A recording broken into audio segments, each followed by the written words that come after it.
39 overs of pace bowling at Dharamshala.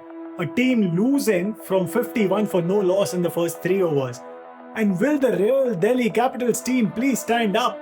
All this and a lot more in today's episode of the 23rd Yard Club Cricket Podcast.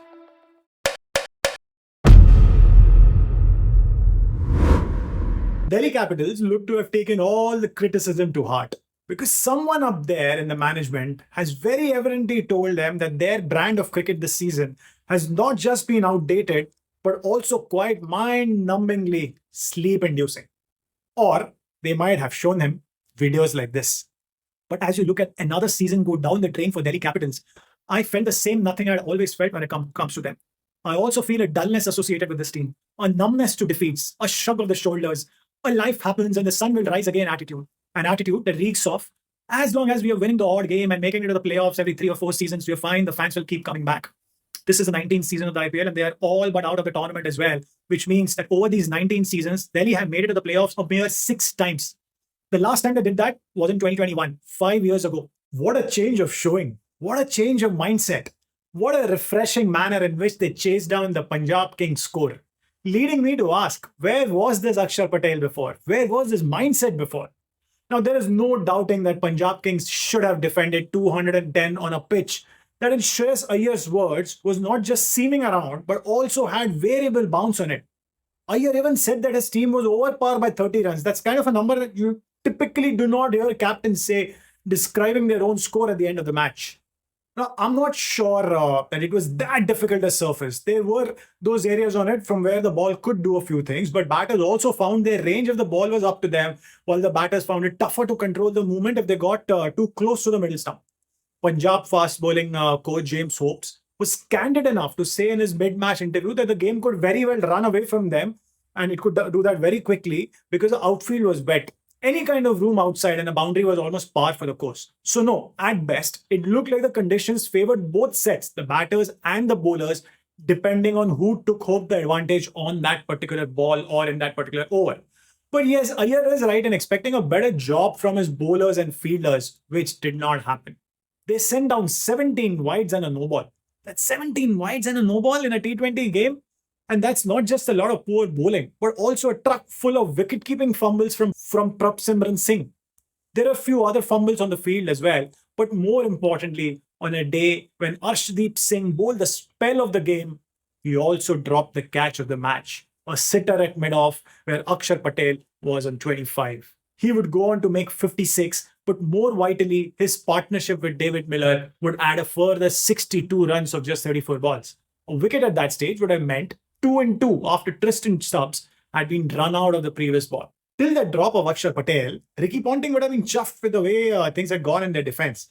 KL Rahul had been dismissed cheaply, but also to an excellent catch by Marco Jansen. It was a skyer which he ran from the slip region to fine leg to catch it. Yash Thakur had then earned himself his first wicket of the season, while Yuzi Chahal managed to hold on to a Sahil Parakh edge to give Arshdeep his second wicket. And when Cooper Conley shot Stubbs stumps down with a direct hit from around the point area to the non-striker's end, Punjab looked like they had overcome their fielding issues and were heavy favourites to break their losing streak. At the halfway stage, Delhi were 87 for 4, a good 124 runs away from their target. 9 overs later, they had won the game in what was a stunning turnaround. Miller also celebrated his run to the playing 12 with a quintessential Miller innings of 50 of 28 balls. But when he was dismissed, things could have still slipped away from Delhi's grasp. In fact, I thought that Miller might have even miscalculated his assault in the over that he got out with 2 Marcus Stoinis overs still to go. But Ashutosh Sharma, debutant Madhav Tiwari, who would go on to win the man of the match, and Akib Nabi all played their parts in ensuring that the win would still happen. It was interesting to see that neither Akshar nor Chahal bowled an over. Yes, no overs of spin in the entire game that lasted 39 overs. Only the second time in the history of IPL that this has happened. 39 plus overs of pace have been bowled. The only other time was in 2008, back when you do not know too much about how to go about a T20. Now, hindsight is 2020, and there could be questions asked about that decision, especially given that Punjab had a wrist spinner who can turn the ball. But I have a different question. If the surface was always bound to be this seam friendly, the outfield was supposed to be wet, then why would you not have an extra seam bowling option in your lineup? Why was Shashank Singh subbed out? Is he still not fully fit and cannot bowl? In which case, yeah, makes sense.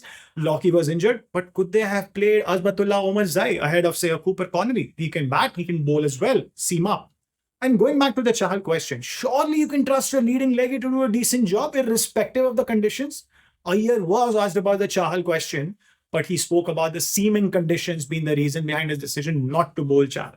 Maybe he wasn't confident about the Chahal bowling with a wet ball too much. But there were a few match situations in which Chahal could have had a look in, like when Connolly was just run out and Miller had walked out to bat. Early days in his innings, he could have been a little tentative against the spin of Chahal. Chahal has got Miller out 3 times in T20 cricket and 3 more times while playing for India against South Africa in ODIs.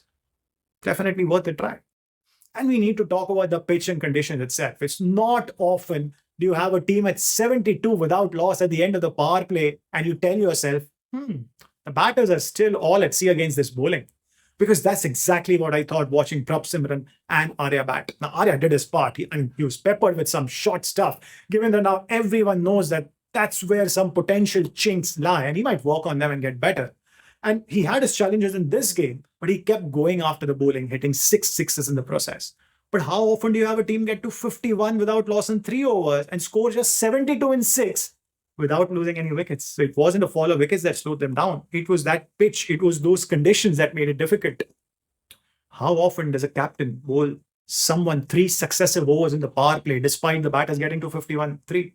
And how often does the final over of this very power play go for just 2 runs despite 2 well-set batters at the crease? Because that's exactly what happened. Akib Dabi, who conceded 12 in his first over and bowled 2 no balls in the power play, got the ball to move dramatically even in the 6th over of the innings, leaving the Punjab openers befuddled. He would finish with none for 32 in 4 overs, and Mukesh Kumar, in the meantime, bowling at similar speeds with similar kind of swing and seam, would end on 1 for 31 from his quota of 4. So that's 8 overs of these 2 bowlers where Punjab Kings made only 63 runs. The night, however, belonged to Madhav Tiwari, who was playing just his 2nd IPL game of his career and the first of the season, and twice turned the game around with the ball. He first sent Priyansh Arya back and then out-thought the well-set Cooper Connolly with a slower ball. Later, he would grab the game with his bat too, hitting an unbeaten 18 at a crucial juncture when the game could have slipped away. Be nice to see more of him, especially with the bat and finishing roles on pitches that might be more conducive for stroke play, like has been the case throughout the IPL. So that's that from me. Hope to see you soon. But do comment on this Delhi Capitals turnaround and if you think that it's a start of a new dawn or a false hope. Either ways, exciting to see some young talent come through like was the case this time for Delhi. What do you think? Let me know. Bye-bye.